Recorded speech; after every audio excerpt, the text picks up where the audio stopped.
I read that someone nicked something out of your dressing room on tour. Is that true? Someone nicked a jacket off you at a backstage party? Yeah, the other day. Really? Oh, was that just the other day? Well, no, it's happened a lot. That's happened quite a lot to us. I lost a cowboy hat on tour. I was quite Your security to get backstage to you was quite good. tricky. Really? Yeah. Yeah, I've got a team of... Flash me past all kinds of They people. weren't security guards, they were my hairdressers. But no, You've had jackets nicked, haven't you? Yeah, we've had stuff nicked actually. Well, I came off stage and I was dressed up as this character called Old Greg, and I was just getting...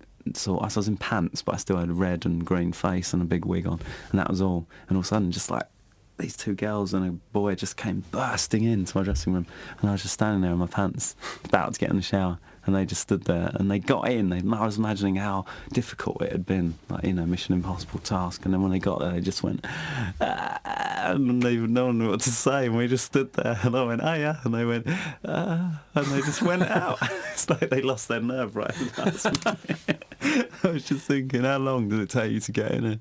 And then you saw me in my pants. Not much of a reward, is it? I couldn't believe it. I thought, oh no, no one needs to see this. I've never quite understood people's desire to want to get backstage. It's as if they think there's all this stuff going on. Yeah. And it must be really, really cool and whatever, you know, like excited. And they're just these horrible, gungy little rooms covered in spit and gunk.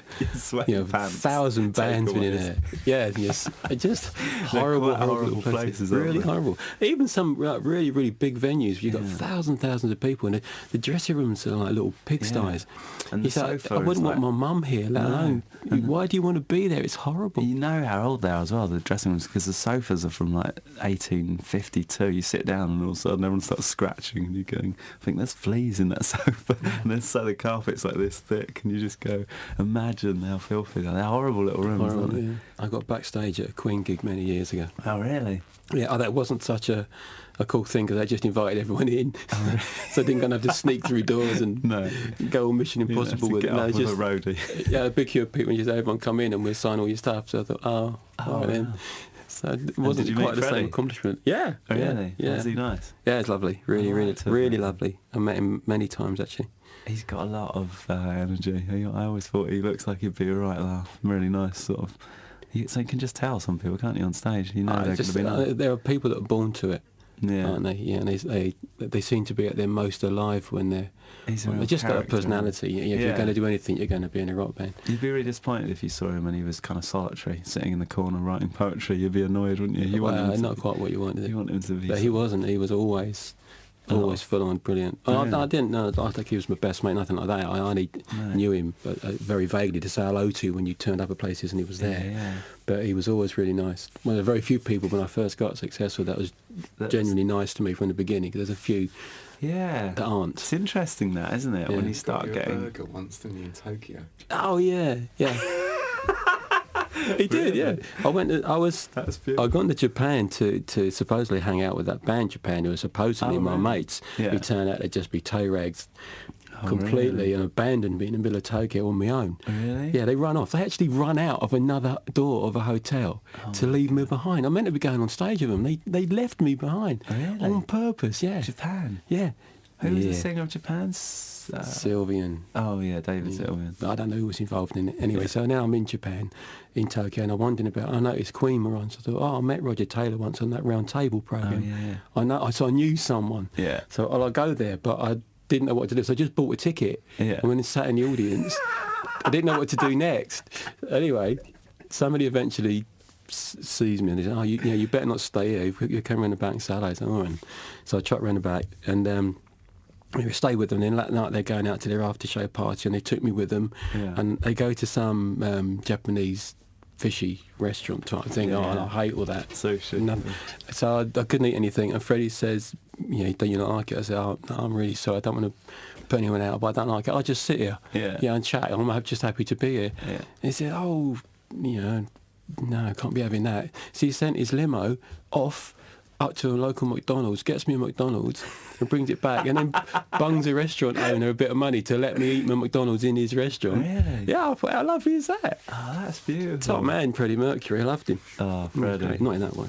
He's a genius. Oh, how much stuff, how many albums you've done since 1978 to now, and it's pretty much an album or 2 albums every year. It's a lot, yeah. So you go, I lost count, but I'm getting up for 20 of original stuff, and then that's a phenomenal 20 or 30 amount. live and compilations, God knows. And that doesn't leave much time or any time to do anything else with touring as well, does it? Because we write, maybe if we're lucky, a series a year, and we don't have much time to do anything else. I was just thinking that, there's so much work. Yeah.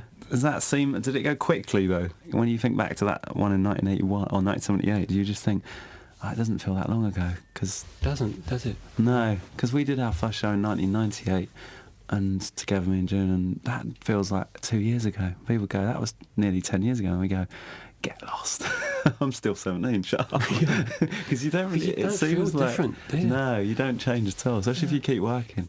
To write what you write I think is much harder than writing music. Really? And much more difficult to not repeat yourself. Any repetition that you make is so obvious and clear to anyone. Yeah. Well, I can kind of slide things in.